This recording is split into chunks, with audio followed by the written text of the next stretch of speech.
మాట్లాడేటటువంటిది, పుత్రుల్ని పౌత్రుల్ని పొందేది, ఆ భర్త యొక్క ఆయుర్దాయాన్ని నిలబెట్టగలిగినటువంటి నడవడి కలిగినటువంటిది, మహాపతివ్రత. అటువంటి స్త్రీ భార్యగా లభిస్తుంది.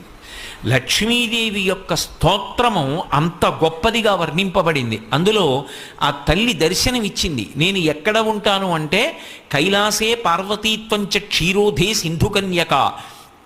కైలాసంలో పార్వతీదేవిగా, వైకుంఠంలో లక్ష్మీదేవిగా, బ్రహ్మలోకంలో సరస్వతిగా, ఒక మహారాజు గారి దగ్గర రాజ్యలక్ష్మిగా, ప్రతి ఇంటి ఇల్లాలు గృహలక్ష్మి అయినప్పుడు ఐశ్వర్యమంతా ఎవరిది? ఆమెది. అందుకే ఇల్లు అన్న మాటకు అర్థం ఏమిటంటే ఇటకలతో కట్టినది ఇల్లు కాదు. ఇల్లు అన్న మాటకు అర్థం ఏమిటంటే గృహిణి, గృహముచ్యతే. గృహము అని ఎప్పుడు పిలుస్తారంటే దాని యందు ఇల్లాలు ఉన్నంత కాలం